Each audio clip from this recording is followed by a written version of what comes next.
Bienvenue dans un nouvel épisode du podcast Midouza, que nous consacrons aujourd'hui à la discussion de l'interprétation analytique de l'émergence de la société, de la religion et de la morale à travers le livre Le totem et le tabou de Sigmund Freud, et comment le crime de la lignée primitive s'est transformé en complexe de culpabilité fondamentale pour la civilisation humaine. Et pour vraiment saisir l'ampleur de cette thèse, il y a une question qui crée d'emblée une véritable dissonance cognitive. Ah oui, laquelle? Eh bien, comment une règle non écrite, qui interdit simplement de manger un oiseau ou une plante spécifique, a-t-elle pu devenir le socle de l'intégralité du droit humain, de la religion naissante et des règles complexes du mariage? Pour comprendre comment des entités animales en sont venues à contrôler la structure même de l'humanité primitive, il faut commencer par déconstruire la base. Et cette base, c'est déjà de définir ce qu'est réellement un totem. Parce que le terme est hyper galvaudé aujourd'hui. Dans le contexte des sociétés primitives que Freud analyse, en s'appuyant sur les anthropologues de son époque, un totem, c'est le plus souvent un animal. D'accord. Parfois une plante ou un phénomène naturel, mais restons sur l'animal pour faire simple. Il faut vraiment évacuer l'idée que c'est une simple mascotte ou, je sais pas, un emblème de clan. Ouais, c'est pas juste un logo sur un bouclier, quoi. Exactement. Pour ces peuples, le totem est littéralement considéré comme l'ancêtre véritable de la tribu. C'est une entité protectrice, un esprit tutélaire, hyper concret, qui veille sur le groupe, qui envoie des signes et surtout qui garantit la survie. Donc, ce n'est pas symbolique, c'est vraiment perçu comme un lien de parenté biologique et spirituelle direct. Totalement direct. Et c'est ce lien de parenté absolue qui justifie que toute l'organisation sociale et religieuse repose sur ce qu'on appelle la loi du double tabou. Le fameux tabou. Voilà. Un système qui s'articule autour de deux interdictions inébranlables. La première règle, c'est qu'il est formellement interdit de tuer l'animal totem et bien sûr de s'en nourrir. La seconde règle, Qui s'applique aux humains, du coup. c'est ça, qui s'applique aux membres humains de la tribu. Il est strictement interdit d'avoir des relations sexuelles ou de se marier avec des individus appartenant au même totem. C'est l'obligation du mariage exogame. Il faut aller chercher un partenaire dans un autre clan. Et c'est là que l'analogie de la clôture électrique prend tout son sens. Dans les sources, on parle de la force du mana. Ce concept de tabou, en fait, c'est pas juste une loi qu'on enfreint et pour laquelle on paye une amende, c'est perçu comme un objet hautement chargé d'électricité invisible. Une force brute. Toute violation de cette clôture, tout contact interdit, déclenche un désastre. Et la personne qui enfreint la règle devient elle-même tabou. Radioactive presque. Exactement, radioactive. Dangereuse par simple contact pour le reste du groupe. Mais honnêtement, ce qui cloche quand on regarde ça avec un œil extérieur, c'est le lien entre ces deux règles. C'est-à-dire? Mais ne pas tuer un animal sacré parce qu'on le considère comme un dieu ou un ancêtre, d'accord, la logique religieuse se tient. Ne pas épouser quelqu'un de sa propre famille proche, ouais, c'est une logique sociale ou biologique. Mais pourquoi ces deux règles très spécifiques, qui n'ont apparemment aucun rapport entre un régime alimentaire d'un côté et des restrictions sexuelles de l'autre, sont-ils toujours couplées? C'est la grande question. Quel est le lien de causalité qui fait que ces deux interdits forment l'ADN absolu de ces tribus? Ce manque de lien logique apparent, c'est précisément ce qui a poussé Freud à chercher une explication ailleurs que dans l'anthropologie classique. Pour trouver le mécanisme sous-jacent, il fait un saut conceptuel massif. Il part de l'observation de ces tribus lointaines et il ramène le problème direct dans son cabinet de consultation, dans la clinique psychanalytique. L'hypothèse de départ, qui sert vraiment de clé de voûte à toute son analyse, c'est que dans l'inconscient de ces peuples primitifs, le totem n'est pas un simple animal. C'est un substitut direct de la figure du père. Attendez, substituer le mot totem par le mot père. C'est une hypothèse audacieuse. Mais comment Freud justifie-t-il ce saut? Il ne peut pas juste jouer sur les mots pour que sa théorie fonctionne, si? Non, il ne joue pas sur les mots. Il observe des schémas de comportement psychique. Et pour comprendre comment il arrive à cette conclusion, il faut regarder le comportement de ses propres patients, plus spécifiquement ceux qui souffrent de ce qu'il appelle la névrose obsessionnelle. Expliquez-nous comment ça se manifeste concrètement chez un patient. Eh bien, un patient atteint de névrose obsessionnelle vit un conflit intérieur d'une violence extrême. D'un côté, il ressent une pulsion, un désir inconscient très puissant de commettre un acte spécifique. Mais de l'autre côté, ce désir est moralement ou socialement tellement inacceptable qu'il génère une peur et une interdiction encore plus fortes. Donc c'est bloqué. Voilà, le désir est refoulé, écrasé dans l'inconscient. Mais attention, refouler ne veut pas dire détruit. Le désir reste là, bouillonnant.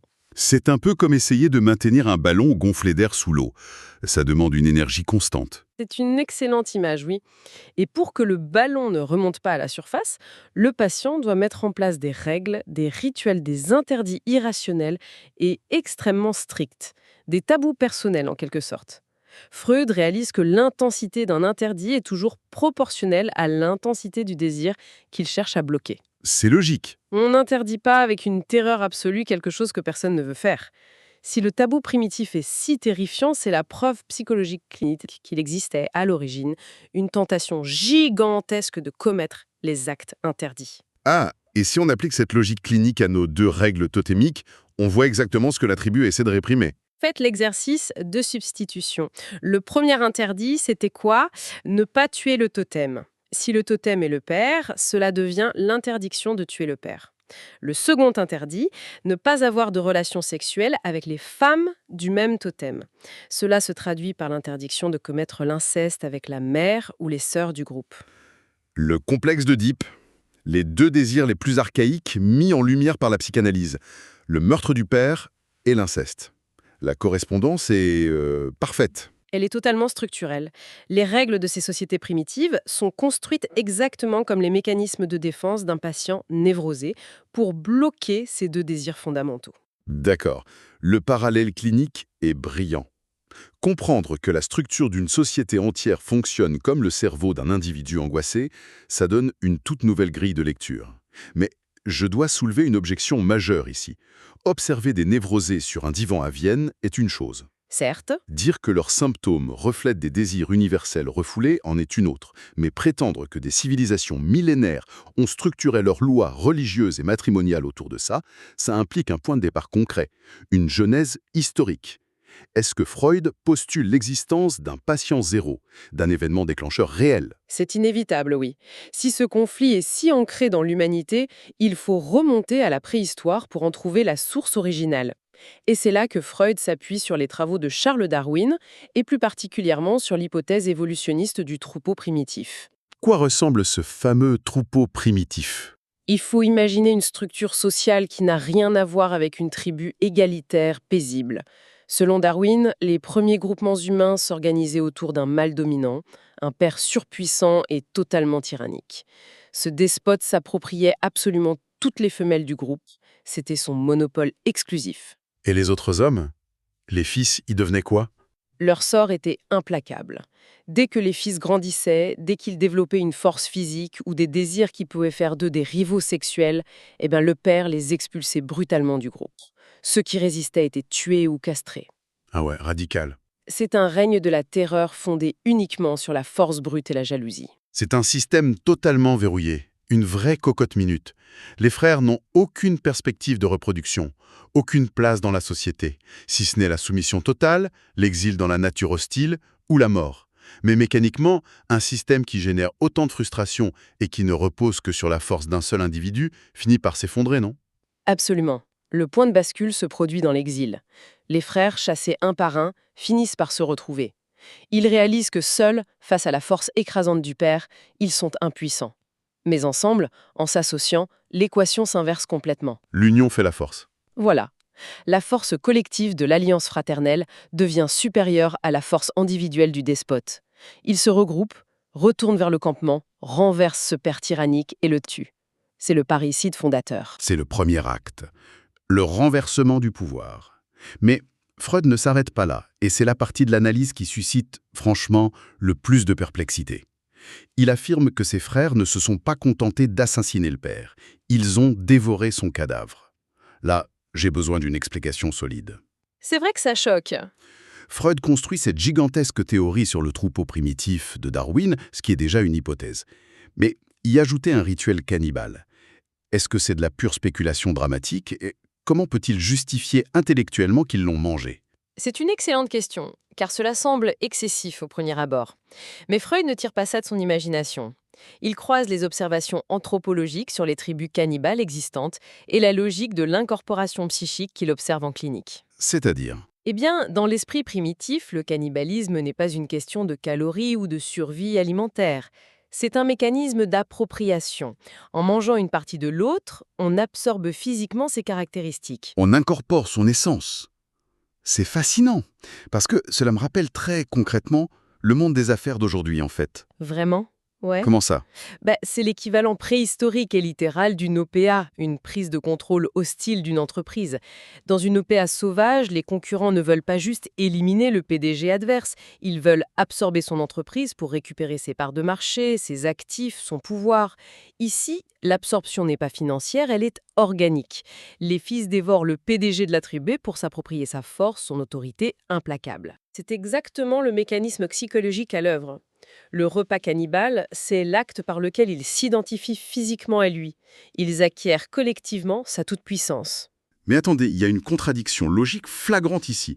S'ils haïssaient ce père au point de fomenter une rébellion mortelle, au point de le massacrer de leurs mains, pourquoi ressentir ce besoin viscéral de l'assimiler? S'il était un monstre à leurs yeux, pourquoi vouloir devenir ce monstre en l'absorbant? Et c'est cette contradiction précise qui va forcer l'humanité à inventer la civilisation.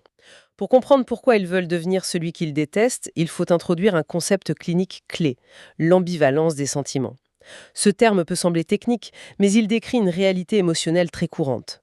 C'est la capacité d'éprouver simultanément, pour la même personne, deux émotions diamétralement opposées avec une intensité égale. Un mélange d'amour et de haine absolue. Précisément, les fils haïssaient le père pour sa brutalité, pour l'exil, pour la privation sexuelle. C'est indéniable. Mais, dans le même temps, ce père était l'être le plus fort qu'il connaissait. Il l'admirait. Il le vénérait comme un modèle inatteignable, leur premier idéal. La haine et l'amour cohabitaient en eux. Donc, le meurtre n'efface pas l'amour. C'est toute la tragédie. Que se passe-t-il à la seconde où le père rend son dernier souffle? La haine, qui était le moteur exclusif de l'action, l'énergie de la rébellion, est soudainement assouvie. L'obstacle n'existe plus. Et comme la haine retombe, l'autre versant de l'ambivalence, l'amour profondément enfoui refait surface. Et cet amour, confronté à l'acte irréparable qu'ils viennent de commettre, se métamorphose en un remords écrasant, un sentiment de culpabilité d'une violence insoutenable. Ils réalisent qu'ils ont détruit ce qu'ils admiraient le plus. C'est cette culpabilité qui va enclencher le mécanisme de ce que les sources appellent l'obéissance rétroactive. Et pour illustrer comment fonctionne cette obéissance, je pense à un phénomène qu'on observe souvent chez les adolescents. Comment cela? Prenez des adolescents qui se rebellent bruyamment contre des parents très autoritaires. Ils trouvent les règles étouffantes, injustes, et jurent solennellement qu'ils ne reproduiront jamais ce modèle tyrannique. Mais curieusement, 15 ans plus tard, quand ils deviennent parents à leur tour, motivés par un besoin d'identification complexe et parfois par une culpabilité sourde vis-à-vis de leur propre rébellion passée, Ils reproduisent le schéma. exactement, ils finissent par imposer à leurs enfants très exactement les mêmes règles strictes, le même cadre sévère. L'autorité externe qu'ils combattaient est devenue une autorité interne, psychologique. Cette analogie illustre parfaitement le cœur de la thèse freudienne. Rongés par le remords d'avoir assassiné ce père, les frères vont s'imposer à eux-mêmes les interdits que le père vivant maintenait par la terreur physique. Le paradoxe est total. Le père mort, intériorisé par la culpabilité, devient infiniment plus obéi et puissant que le père vivant. D'où la naissance des tabous. Pour apaiser cette culpabilité, ils doivent s'interdire de recommencer. Ils substituent la figure du père assassiné par l'animal totem et ils décrètent la première loi morale de l'humanité. Il est sacré et inviolable de s'en prendre au totem. C'est l'étincelle qui allume la religion et la morale. On crée un dieu ou un symbole intouchable pour expier la faute. Exactement. Le premier tabou est posé. Mais il reste le problème le plus explosif, la raison matérielle première du meurtre. Les femmes. Les femmes du groupe, oui. Logiquement, une fois le père éliminé, le but est là. Les frères auraient dû se jeter sur les femmes. Si on suit l'instinct, oui.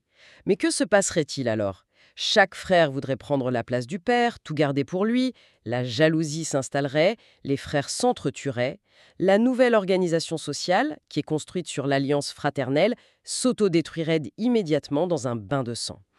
Les frères comprennent, d'une manière ou d'une autre, que s'ils cèdent à cette pulsion, ils sont tous condamnés. C'est un calcul de survie collective, en fait. Pour sauver la communauté, ils doivent faire un sacrifice gigantesque. Ils renoncent tous, solidairement, aux femmes du troupeau primitif, celles-là même pour qui ils ont tué. Ils instituent la deuxième loi fondamentale, le second tabou, le mariage exogame. Personne ne touche aux femmes du totem, il faut chercher des partenaires à l'extérieur. C'est une révélation assez brutale. En renonçant à la récompense de leurs crimes pour éviter de s'entretuer, ils inventent les règles de la société. Si on réunit ces deux éléments, la conclusion de l'analyse donne le vertige. L'ensemble de la civilisation humaine, avec son droit, sa morale, ses codes sociaux, la structure même de la famille, enfin, ce n'est pas une progression noble de l'intellect humain. C'est fondamentalement un gigantesque mécanisme de défense institutionnalisé. Un rempart construit dans l'urgence pour gérer, refouler et expier une culpabilité préhistorique commune. C'est la thèse centrale, oui. La société fraternelle naît du besoin de contrôler la violence qui a tué le père. La religion naît du besoin de vénérer un substitut pour calmer le remords. L'édifice culturel humain repose sur le socle de ce crime originel. Mais, parce que cette culpabilité est si lourde, parce que la tension est permanente, la tribu doit trouver un moyen de la purger régulièrement. Un rituel. Ce qui nous amène à la dernière pièce du puzzle, le fameux festin totémique. Si j'ai bien compris les sources, c'est considéré comme la toute première véritable célébration religieuse organisée par l'humanité. Mais la règle de cette célébration semble contredire tout ce qu'on vient d'établir. On a dit que le totem était sacré, intouchable, que le blessé entraînait la malédiction, et pourtant, lors de ce festin exceptionnel, il est non seulement permis mais obligatoire de tuer l'animal totem et de le manger ensemble. Pourquoi briser sa propre règle absolue? N'est-ce pas psychologiquement contre-productif? Cela semble contradictoire, mais c'est le mécanisme de soupape indispensable.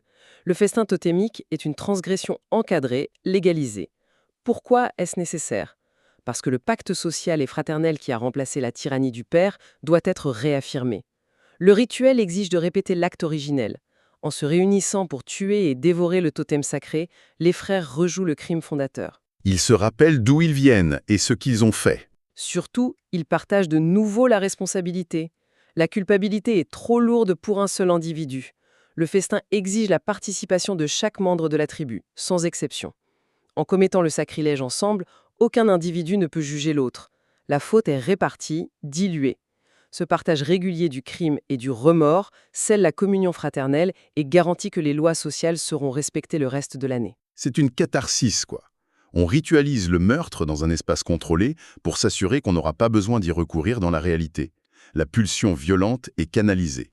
Mais en observant ce besoin viscéral de passer à l'acte, de physiquement tuer l'animal, cela met en évidence un gouffre entre le fonctionnement de ses ancêtres primitifs et notre fonctionnement moderne. Le gouffre réside précisément dans la frontière entre la pensée et l'action. Reprenons notre comparaison du début. Le patient névrosé moderne souffre parce qu'il maintient ses désirs destructeurs confinés dans son imagination. Il conçoit l'idée du crime, mais il la refoule avec force dans son inconscient. L'idée est bloquée, et c'est ce blocage psychique qui génère les symptômes invalidants, les obsessions, la paralysie. L'homme moderne est malade de ce qu'il s'empêche de faire. À l'égard du père tyrannique, il est passé à l'acte. Le meurtre a eu lieu. Il n'y avait pas de filtre. Le désir de tuer s'est concrétisé dans le sang. Ce qui nous amène à la conclusion saisissante de cette analyse vertigineuse. Freud clôture cette immense réflexion par une célèbre citation du Faust de Goethe. Au commencement était l'acte. L'histoire retient souvent les grandes idées philosophiques, les concepts moraux éthérés. Mais cette lecture anthropologique et analytique suggère que notre civilisation ne s'est pas construite sur de pures abstractions ou des peurs fantasmées. Le fondement de notre culture, c'est un acte de violence physique, tangible et irréversible, perpétré aux origines de l'humanité. C'est ça. Le passage de la nature brute à la culture organisée a nécessité cette rupture sanglante. Et le maintien de cette culture sophistiquée exige encore aujourd'hui un renforcement constant de ce sentiment de culpabilité originelle, pour verrouiller la violence archaïque. Ce qui laisse planer une dernière interrogation profonde, une perspective à méditer bien au-delà de l'analyse de ces textes primitifs. Si l'on admet que nos institutions les plus intimes et les plus structurantes, que ce soit la loi qui limite nos libertés, la morale qui dicte nos choix éthiques, ou l'architecture même de nos liens familiaux, tirent leurs racines de ce parricide originel et de l'expiation d'une culpabilité collective écrasante. Dans quelle mesure, aujourd'hui encore, sous nos vernis de modernité, nos soumissions volontaires à l'autorité ou nos révoltes sociales sont-elles secrètement pilotées par le spectre persistant de ce père primitif assassiné ?